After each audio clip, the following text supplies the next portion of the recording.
In the interest of time, we'll go ahead and get started here just so we have time for the presentation and any questions. But of course, if anyone joins us late or needs to step off and come back in, we will be sending out a recording of today's session tomorrow. So no information will be missed. So good morning or good afternoon now. My name is Shay Maresco. I'm the Assistant Director of Enrollment Management in the Case Western Reserve University School of Medicine.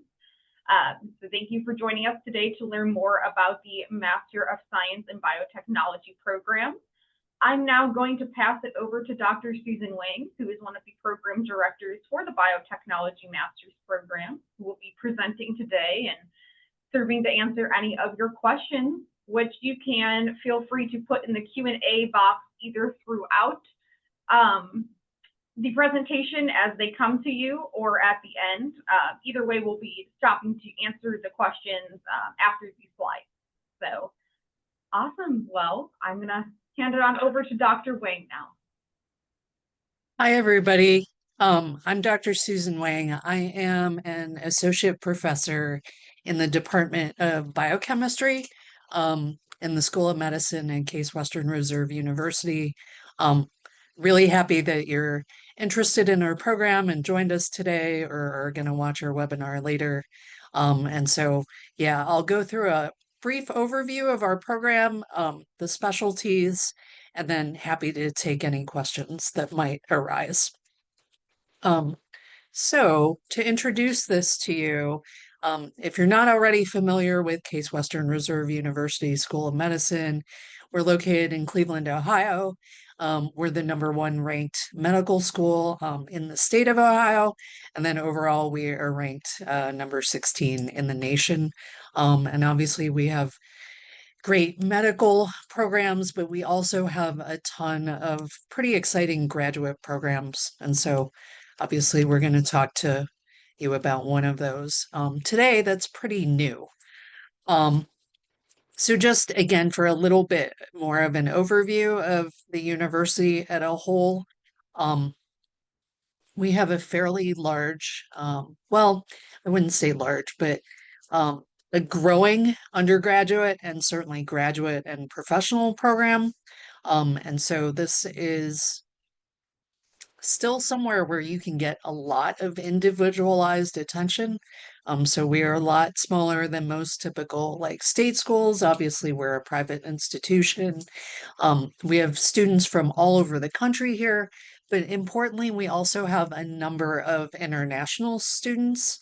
And we recognize the contributions that international students and international scholars end up playing roles that are really important in this country, especially when it comes to the biomedical sciences.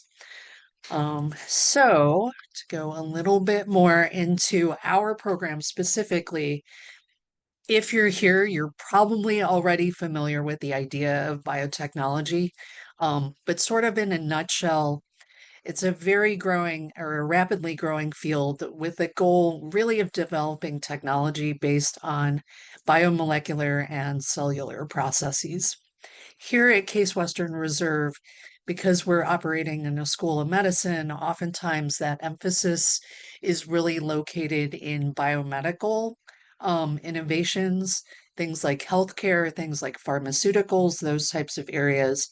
But if that's not your specific interest or you're looking at broader possibilities for biotechnology, it's certainly very important when it comes to industry, not just pharmaceuticals, but also working into areas like agriculture, things potentially like crop engineering, bioremediation, so cleaning up the environment as a result or with the use of particularly microbes that might be naturally occurring that are able to engage in those types of processes that really we as humans are not so able to do.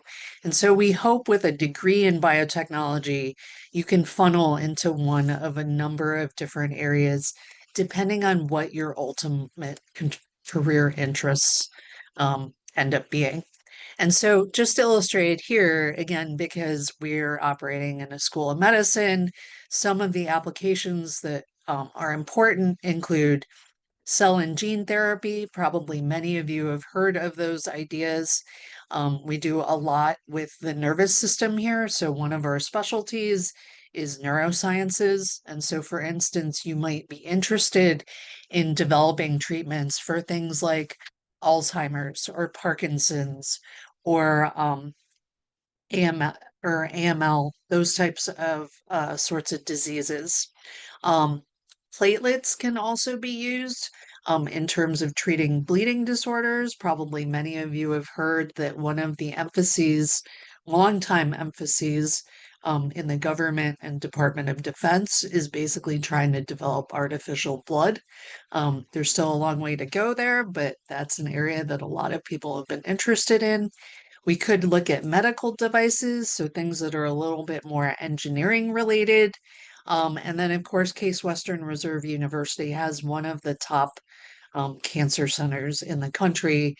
And so anything that deals with oncology is a pretty big emphasis here. And there would be a lot of labs that you could go into if you were looking into potentially working on cancer treatments in the future. So our biotechnology program, um, to discuss that in a little bit more detail, we have a core series of courses that basically offer a foundation in both experimental design, the idea of common laboratory methods, and then hands-on training in those actual lab techniques. And so in consulting with local companies, one of the things that we found is with a typical bachelor's degree, a lot of people are not quite completely equipped to be able to jump into biotechnology as a career. And so, really, that is the area that we are trying to address in terms of a gap of both knowledge and actual like hands-on expertise.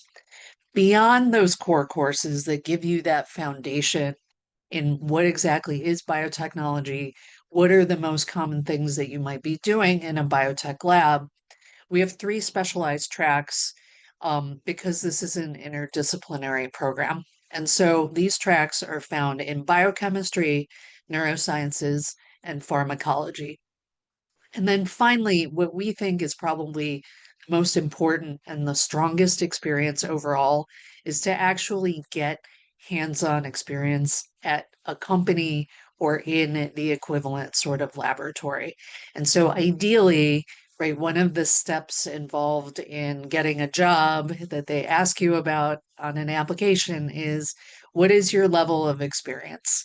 And so we put our students basically to work at a company that hopefully matches their interests so that they can build their resume and ideally tailor that resume moving forward as they consider industry as potentially their next goal. Um, with those specializations, we do have the opportunity for you to come in undecided, kind of like if you were starting college or something like that. So you do have the option to come in without a specific specialization, or you can come in with the idea that, oh, I'm leaning towards biochemistry, or I'm leaning towards neurosciences, or leaning towards pharmacology. We do need you to select your specialization after your first semester is complete. The reason for that is because each of the specialties involve other courses, and we need to make sure that you continue to stay on track and are able to graduate in a timely fashion. Speaking of graduation, our master's degree in biotechnology requires 30 credit hours, so it's a relatively short program. And it can actually be completed in 1.5 to 2 years of full-time study. It would take a little bit longer if you want to do it as a part-time program, but that is also potentially an option. For instance, if you have a job or if you have other reasons that you might be interested in taking the program part-time. Um, Again, the specialty tracks basically are biochemistry, neurosciences, and pharmacology. And so I'll just dip into those briefly on the next couple of slides. In our biochemistry track, Within that area, we actually have other areas of specialization that you might potentially be interested in. And so the main areas in biochemistry that we focus on, basically due to the expertise of our faculty, are cancer, infectious diseases, and then also metabolism. And so if you're in our biochemistry track, you end up being required to take two more sort of introductory and all-encompassing biochemistry and molecular biology classes. Then after that, basically you have a choice of a variety of electives. And again, we allow you to tailor that essentially to your interests. If you're more interested in neurosciences, so let's say you're really obsessed with the idea of how the brain works, how the nervous system works. Again, maybe the idea that you really want to pursue trying to find therapies for diseases that are really more neurologically oriented. In those cases, the neurosciences track would probably be a better fit for you. And so some of the courses that you would be able to consider are going to be biological mechanisms of brain disorders, which should kind of make sense in terms of like that disease aspect. We have a relatively new course that's called Principles of Neuroscience that allows those students basically to focus on the pathways and essentially the cellular steps that are involved in essentially neurosciences and neurology. And then there are a variety, again, of electives that would allow you to tailor your program to your specific interests. And so some of those include critical thinking in neurosciences. Maybe you would want to get involved in a research lab. That might be possible. And there are also some other electives that you could talk to our neurosciences faculty advisor about taking. Um, Finally, the pharmacology track really is a little bit more focused in terms of actually working on drugs and receptors, taking a look at the responses to drugs, and potentially delving deeper into drug discovery. And so some of the track specific courses for that particular track include a course on the principles of pharmacology, a class that's involved in medicinal chemistry, essentially, in terms of thinking about how it is that um, academic labs and also industrial labs pursue drug discovery. And then again, you have a variety of choices in terms of electives. And so you might decide to take nanomedicine, which is offered by our biomedical engineering department. You might take a course that's called Pathways to Personalized Medicine. You're probably aware that personalized medicine and really focusing on precision therapies is a growing area, certainly of interest. And this is something that you could get more insight into if you decide to pursue the pharmacology track. Again, the highlight really, I think, of our program is the real world internship. This is going to give you hands-on experience in the biotechnology industry, as well as expanding your network of contacts. And so, right, at some point, networking often becomes very, very important in terms of finding jobs and or moving to next steps. There are certainly many people, including people that I know, that have basically found jobs through places like LinkedIn or interacting with other people at, for instance, meetings and those types of things. And so we really are focused upon putting students in successful positions so that they are ready to go as soon as they have their master's degree. And so one way to do that and actually get experience in an industry environment, right, is to go to industry and start working there, get familiar with the concepts, the ideas, the way things are handled there, because that ends up being very, very different than academic medicine. And so just for a little bit of information, one of our first students basically just completed their internship over the summer.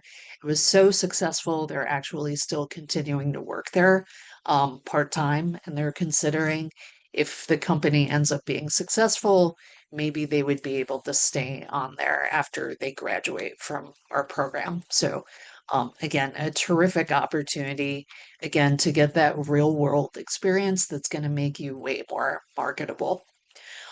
So in terms of applying to the program, um, you can basically access our website and you would complete an application through the Case Western Reserve University School of Graduate Studies, essentially application portal. A website link is basically shown here.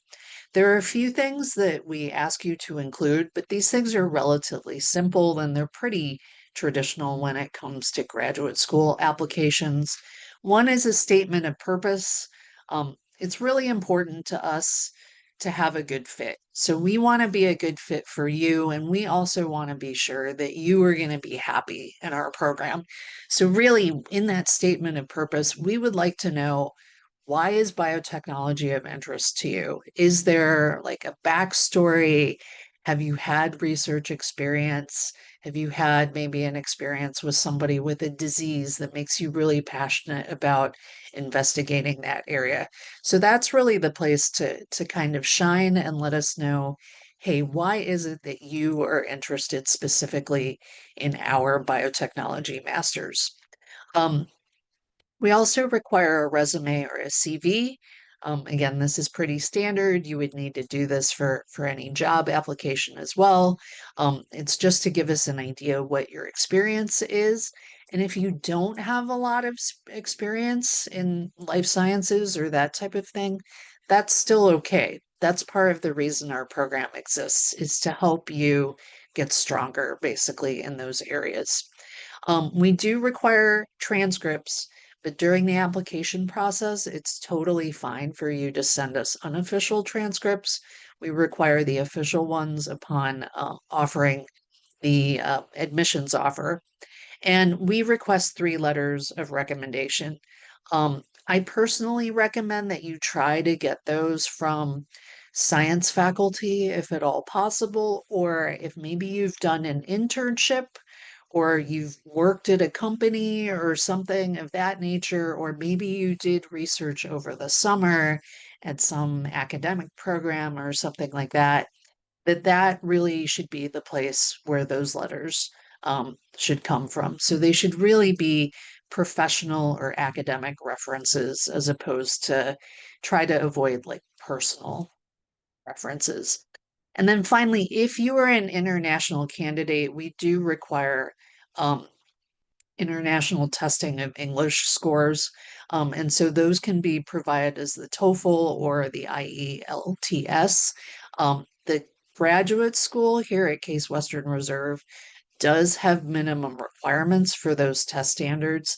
And so you do have to meet those standards to be able to be accepted by the university. We also require a minimum GPA of 3.0.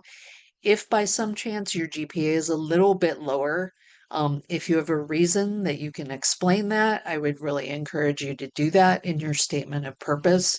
But really, we want to make sure that your GPA is strong because graduate level classes are challenging. And again, we want to make sure that you are going to be successful here. Standardized exams, kind of a little bit less popular these days. But if you took the MCAT, you took the GRE, you took the PCAT, feel free to let us know what those scores were if you would like to. So what does our admissions timeline kind of look like? We actually accept applications almost all year round. And so the application cycle started, I think in early September is when the applications actually opened. And so we take a look at those applications on a rolling basis once everything is in. So we do need the letters to come in before we're actually going to go ahead and assess your application. Um, After we do sort of that initial screen, what we end up doing is we will Zoom interview our top candidates. Again, that is an opportunity for you to let us know why it is that you want to get a master's degree in biotechnology. So it is not, like a grill session or anything like that. It is really just meant for us to get to know you, for you to be able to ask us questions, and again, for us to try to figure out, whether this is a good fit for both you and us. If you are an international student, we do have a priority application deadline of May 1st. The reason for this is because of visa processing. And so if you are international, you're probably aware of some of the challenges, especially lately, but even in previous years, it can often take several weeks for visas to get processed. And so we need your information so that we can make a decision quickly. And so hopefully we can get you here started in the program in the fall. The final application deadline is June 1st. And we actually typically notify students again on a rolling basis after like the Zoom interview and that type of thing. But if you apply in June, we will let you know what your status is certainly by July 1st. Um, for admissions, our program only has a fall start date. We do not do spring start dates because of the way the curriculum is lined up. But we do accept students every year. The one exception to this is if you happen to be a Case Western Reserve University current undergraduate student and you are interested in the combined bachelor's master's, we can potentially accept you in a spring semester because we would be working with your undergraduate advisor and with you to make sure your courses lined up correctly. So again, only fall admissions for the regular master's degree. Case Western Reserve University combined students, we can make some exceptions to that. Um, the last thing I suppose, which we're often asked, and of course is a concern to most students, is funding. Um, we are not able to provide funding for master's students. We are also, at least our program is unable to provide application fee waivers. But you can certainly look for loans, whether those are through the government, whether those might be through a bank of some sort. A lot of students help subsidize this, their families help subsidize this. International students, there are also possibilities. Some countries will actually fund master's degrees for students. And there's also the possibility that if you are a student here with a job, like a US based student with a full-time job, some companies will provide some sort of tuition assistance and that type of thing on a part-time basis. So those are certainly opportunities that you can think about moving forward. I think that covers most of what I wanted to talk about today. Sorry, that was a little bit long. Our email address is msbiotech, ms-biotech at case.edu for you to reach any of us that help direct the program. The website is listed up here as well. And I would be happy to take any questions that you might have. And thank you so much for taking time today to join us. Thank you, Dr. Wang. That was great. So for anyone that wasn't with us at the beginning, at the bottom of your screen, you should see a Q&A option. If you have any questions, please feel free to type them in there. So we will read them off and get them answered for you live in this session. If you don't have any questions now or just don't want to ask them live, I would recommend just jotting down that email address on the screen. I would just jot it down even if you don't think you need it, because you might need it. And we're just an email away, and that's a great place to submit those questions once we're off the call today.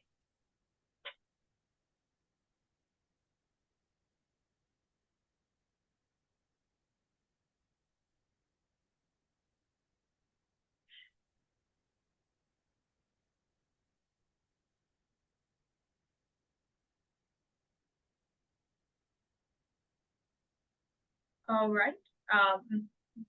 we'll give a few more moments here, but if we don't have any questions right now, then we will let you all return to your afternoon schedules. And we thank you all again for joining us to learn more about the program. We hope you found this helpful, and we're excited to assist you through the process if you choose to apply to the program.